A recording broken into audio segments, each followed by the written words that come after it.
Bismillahirrahmanirrahim. Alhamdulillah. Wassalatu wassalamu ala Rasulullah sallallahu alayhi wa sallam. Amma ba'd. Today, as we prepare to enter the second week of Ramadan,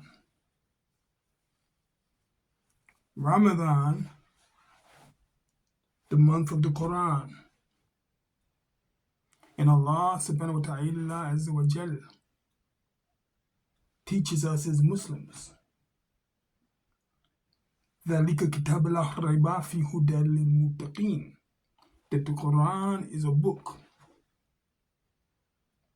within which there is no doubt for those who are muttaqeen. So, if we profess Islam, then we must follow the Quran, not an interpretation of the book. We cannot simply open a page of the Quran and interpret it. If you are a IT specialist, your specialty is computing. Your specialty is computing. If you are a chemical engineer, then chemicals are your specialty. If you are an airplane pilot, then piloting is your specialty. If you're a doctor, medicine is your specialty. But no matter whether you're a doctor or a pilot or a chemist or Bill Gates himself, these professions do not give you the qualifications to interpret the Book of Allah. As Muslims, we look at the Quran the way the Prophet, peace be upon him, looked at the Quran. Tayyib. Makes sense. It's common sense. If you're a doctor, you go by the medical books. If you're a chemist, you go by what you were taught in chemistry class. This is just basic stuff. If you're a pilot, you don't go by what they taught in chemistry class. You go by what they taught in aviation class. If you're a computer specialist, you cannot get there through a welding class. And if you're a Muslim, you cannot get to Jannah except through the Quran. And just like in IT class, there's an IT teacher. What? In IT class, there's an IT teacher. In medical school, there is a medical teacher, a professor. No matter what profession you choose, you have to have a teacher who is skilled in that profession. And nobody was as skilled in the Quran more than Rasulullah sallallahu alayhi wa sallam. Why? Because he had direct revelation from Allah. He was the seal of the prophets. We have to understand that. Because in America, you have people who call themselves prophets, but they did not accomplish what the Prophet Muhammad accomplished. In India, you have people who proclaimed prophethood, many in India and America, but they did not accomplish what the Prophet Muhammad accomplished. You can even go to Saudi Arabia. Even during the time of the Prophet Muhammad, sallallahu alaihi wasallam, you had Musaylama, a man who claimed prophethood, but he didn't accomplish what the Prophet Muhammad accomplished. None of them did. They were false prophets. Now, in today's society, this modern society, this secular society, the banes of the world today, the plagues that are affecting our civilizations, the plagues that are affecting our societies, they are not coming from Islam. They are coming from the lack of Islam. You can look at Kensington, Philadelphia, and you can see human beings lying on the concrete, nodding off from fentanyl. You can look at the Tenderloin of San Francisco. You can see the marvelous creation of Allah, Al-Insan, sleeping on the concrete, hooked on fentanyl. It is a problem. And you can look at Seattle. You see the same thing. You can leave the United States and look at Canada. You see the same thing. In the Muslim world, people don't want to admit it, but there are Muslims struggling with addiction because they are missing something. And Islam is the answer to filling the void of their soul. Fahim? You understand that? Islam is the answer.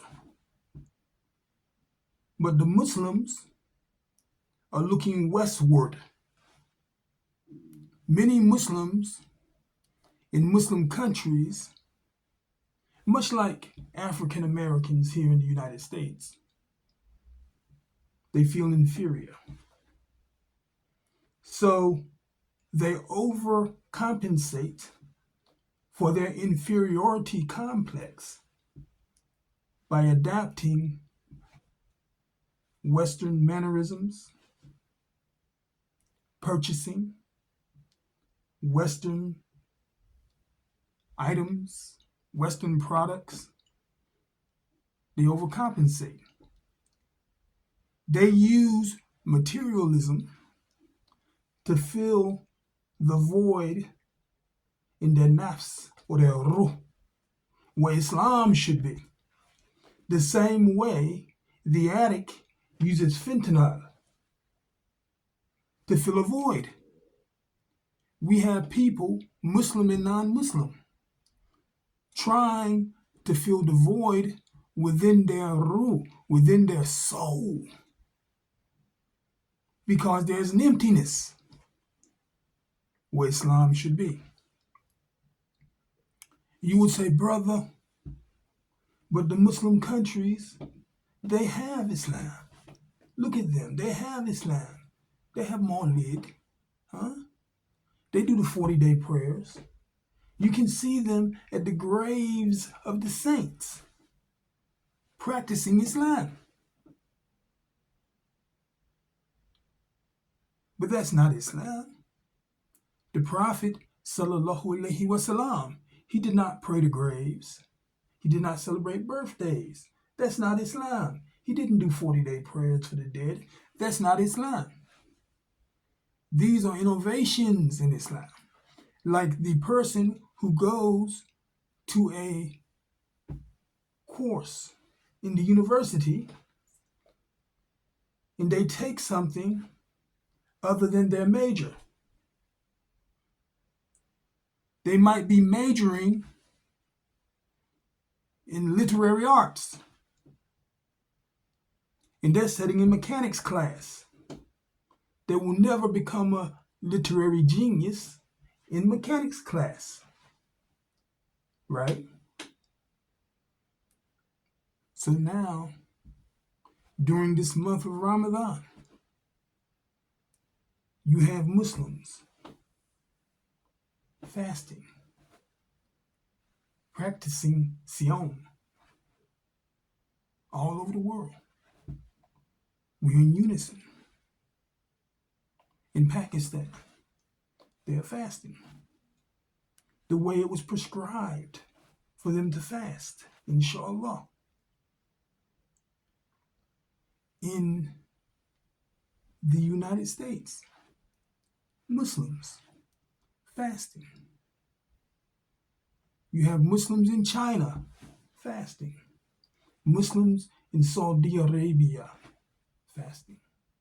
In unison with the Muslims in Misr.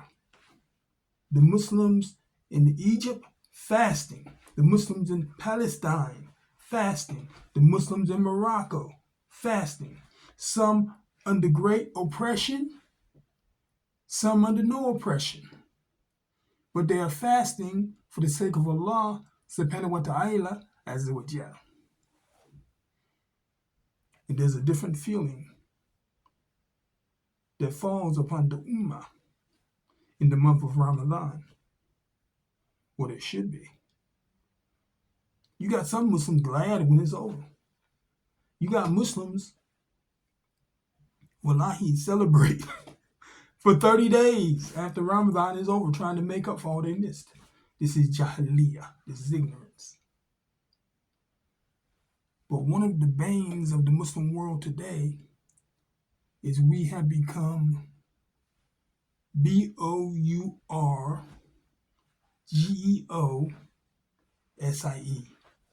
What's that? BOURGEOSIE.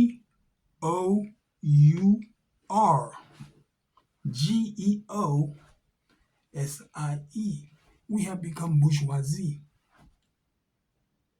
The person who is bourgeoisie, they are obsessed with secularism.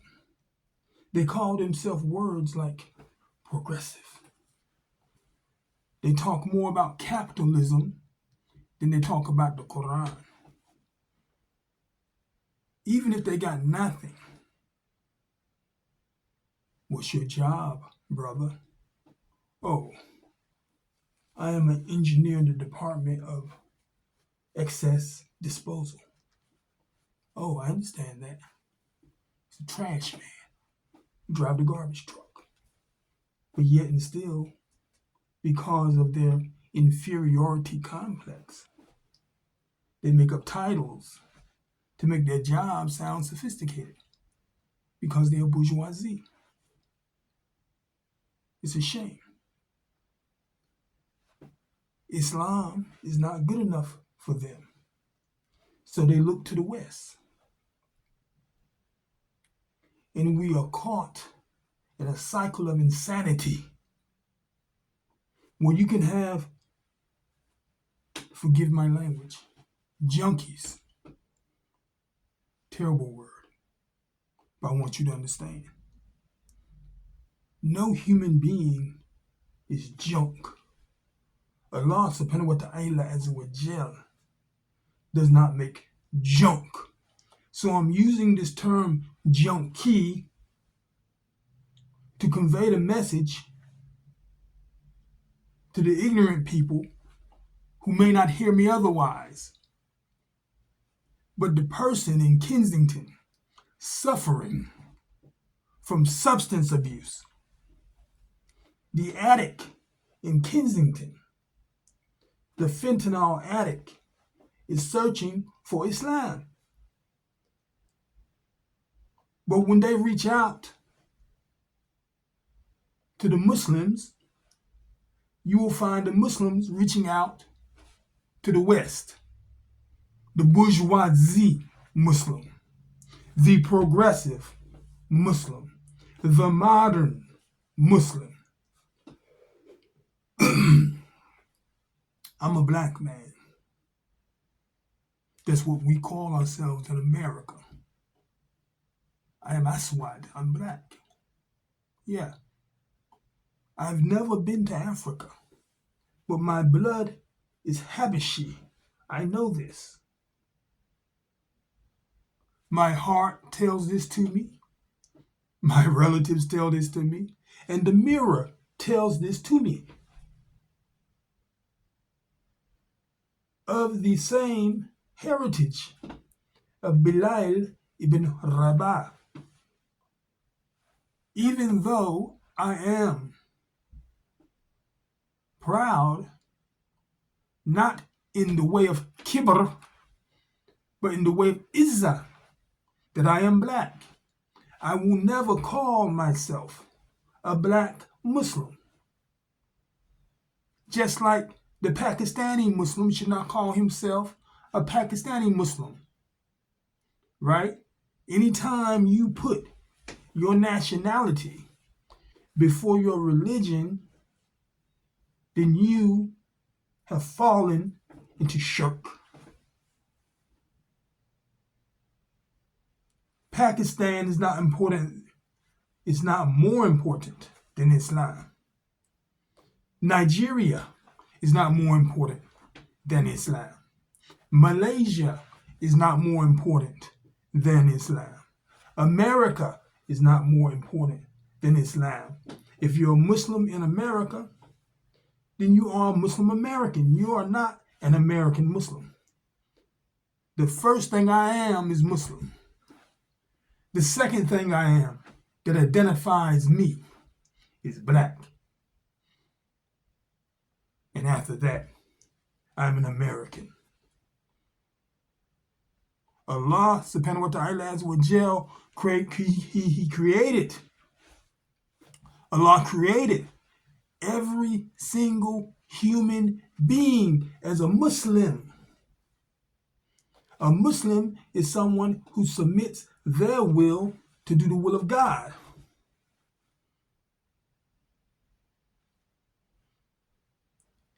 But because of the influence of our families, even though we are born in submission to the one true God, many of us go the route of Christianity, Judaism, and even paganism and atheism. But our nature is Islam. So while the addict in the streets of America or London, UK, wherever, are reaching for something other than what the modern world has for them, we here in the Muslim world, and you don't have to be on Muslim land to be in the Muslim world. You see, that's the problem. Many of us think that, they have to make a physical hijrah, and it's recommended that you make a physical hijrah to Muslim land. But I'm going to tell you a secret. All right? If you're drunk in Baltimore, you can be a drunk in Singapore. Huh? Yeah. Yeah. If you are a wife beater in Montana, you're going to be a wife beater in Morocco. Yeah. If you are a crook, if you're a crook in Albuquerque, you're going to be a crook in Turkey unless you turn your heart towards Allah. You have to make the inner hijrah before you make the physical hijrah. You have to make the spiritual movement before you make the physical movement. Or the same person you are in Dar al-Kufar, you will be that person in Dar al-Islam. The same person you are in the land of the non-believers, you will be that same person when you go to the land of the believers, unless you make that spiritual movement. How do we do that? Talabul ilmi faridatun ala kulli Muslim. We have to educate ourselves as Muslims. Nobody's saying you got to be Bin Baz or Ahmed ibn Hanbal. Nobody's saying that. But you have to understand Islam enough to know what the Prophet did and what the Prophet didn't do. If the Prophet didn't do Maulid, we don't do Maulid. Why? Because he was the example. He was Uswatun Hasana. He was the best of examples. It doesn't make any difference what your culture is. It doesn't make any difference what your people are doing or what your nationality is doing. If you're a Muslim, Islam is defined by the Prophet Muhammad sallallahu alaihi wasallam, and it's to the point we're not even following our people. We're following the Westerners with their 50% divorce rate, with their 50% mental illness rate. Because, divorce lawyers need to live. So there is no incentive for people to stay married. Yeah. There is no incentive for mental health in America because there's more money in selling pills than there is for you to stay sane. So being that we are looking to America, in London and France, right? And the people among them who are hooked on drugs, who are desperate to save their relationships, the ones who are just tired of cultural decline and urban decay, they look towards the Muslims. And the only thing we have to offer them as Muslims is Islam. Islam has the cure for addictions if you apply the medicine. Islam has the cure for mental instability if you apply the medicine. And by the way, do you know there's an epidemic of mental instability among psychiatrists? Yeah. It's an epidemic of drug addiction among doctors. So if you go to the emergency room and they see you are a Muslim and you tell them you don't drink, you don't smoke, they'll think you're insane because they're unstable. They're unstable to the point that sanity looks like insanity to them. Wallahi adhim. You know, the Muslim world today has become romanticized. Yeah, we have. We've become romanticized. And you see, France, Italy, Spain, Romania, all of these countries were Rome. You understand? They were part of Rome. That's why they call French a romantic language. Look it up. What are the romantic languages? Italian is a romantic language. Yeah. Spanish. It is a romantic tongue. It has nothing to do with love. It has nothing to do with love. Because if you look up the definition of romance, Webster's will tell you things about love. But it has nothing to do with love. If you look up the etymology of the word romance, you will see that romance is of the Romans. Yeah. It's of the Romans. You know, my family likes beans. You can tell a lot about a subject by the title it has been given. There's a butter bean. Actually, it doesn't have butter in it, but it tastes good with butter. When you hear the suffix bean, you know it's a bean. There's a green bean. The green bean is actually green. The soybean is a bean. Okay.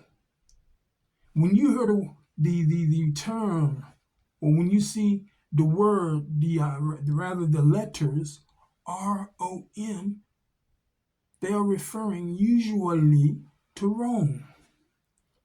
Romeo is referring to Rome. Is referring to Rome. Romantic. The Muslim today, if you talk about polygamy, they get offended by that. The Muslims. Because they have been romanticized and they have taken on the culture of the Romans. Now, what did the Romans believe in? In Rome, it was not considered feminine for a man to have an intimate relationship with another male. We know how Islam feels about that. But in the Muslim world, this ideology of manhood, or the concept of manhood, is changing because we are progressive Muslims. You cannot progress in Islam because the religion was perfected in the Prophet Muhammad sallallahu alaihi wasallam. So where are you progressing to? You're not progressing towards a better Islam. You're progressing towards the shayateen, paganism, kufr. Do you know what the city of Rome was named after? And make no mistake, America is Roman culture. Even Britain is Roman culture. France is a romantic land. Italy is a romantic land. Spain is a romantic land, not because of love, but because of their physical, geographical connection to Rome. Rome was named after Romulus. Who? Romulus. Who's that? Romulus, according to the Romans, was the son of God. Sound familiar, Christians? He had a brother named Remus. Now, Rome was named after Romulus. Who is Remus? Remus and his brother had a mother named Rhea. And from Rhea, you get Remus. This is Kufr. This is Kufr. So the next time somebody tells you they are romantic, just know that this has nothing to do with Allah subhanahu wa ta'ala azza wa jal. In Islam, the most important thing is Tawheed. The Prophet Muhammad sallallahu alaihi wasallam, he spent the first 13 years of his mission teaching Tawheed.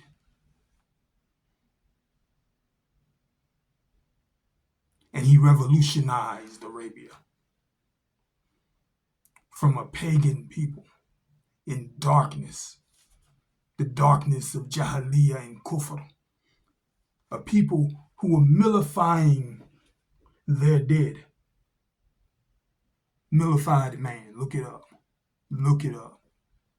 A people who were burying their daughters alive.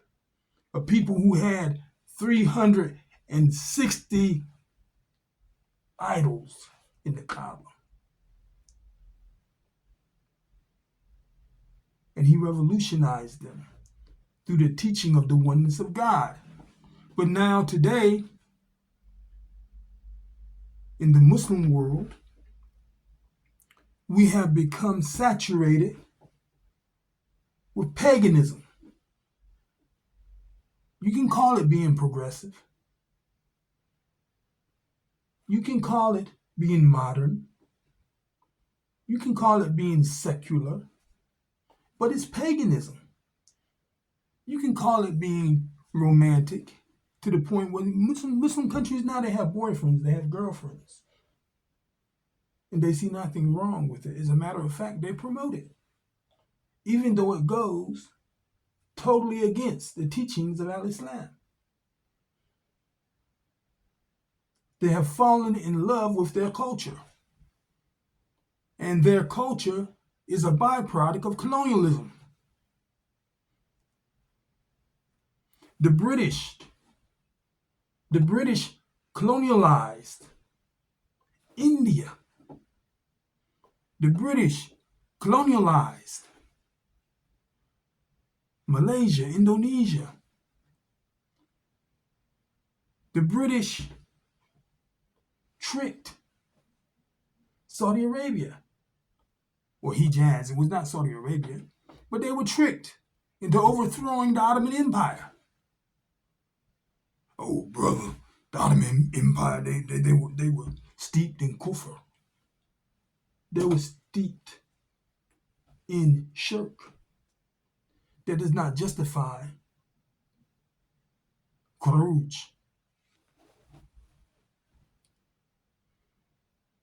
I'm not going any further down that road.